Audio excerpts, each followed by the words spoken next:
Most of us use biofeedback all the time, but we don't call it that.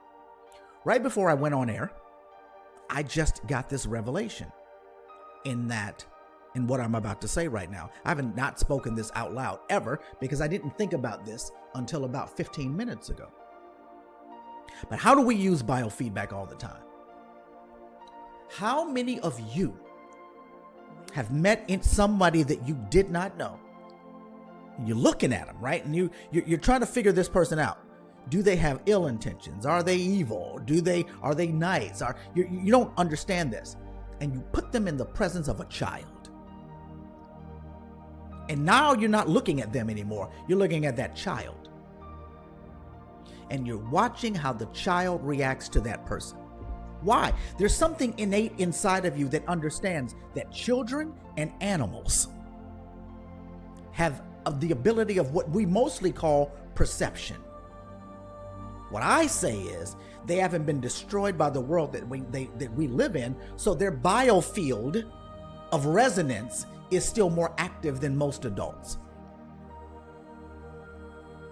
And if that child says that person is okay, we look at them a little bit differently. We also do this with animals. One of my favorite television shows is a show called Dexter. And Dexter is a serial killer, right? But he's a cool serial killer. He's a serial killer. You kind of root for him. You kind of wait for him to get his next kill because he has a code, you see. And the only people that he will kill are the people that kind of deserve it. You don't feel for the people that Dexter kills. But inherent in him is the desire to kill. So he's still evil at his core based off of what we would consider good and bad.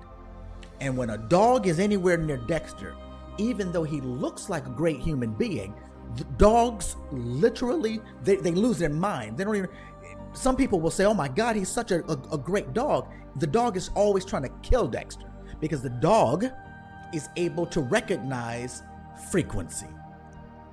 The dog becomes the biofeedback field that we're looking at. So when we're using biofeedback, what we're doing is we are looking at energy,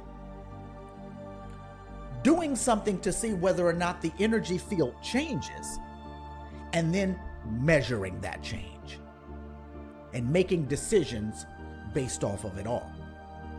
In the case of the child or the dog, we're looking at the child, looking at the dog or animal, and we're putting that child or animal, which we consider more pure, in the presence of what could be an evil energy field, and we're watching them. And when we notice a change, we then judge that person by the change that we saw in that child or that dog. I watch Cesar Millan, the dog whisperer. And when he brings a new dog into the pack, Cesar can read energy pretty good.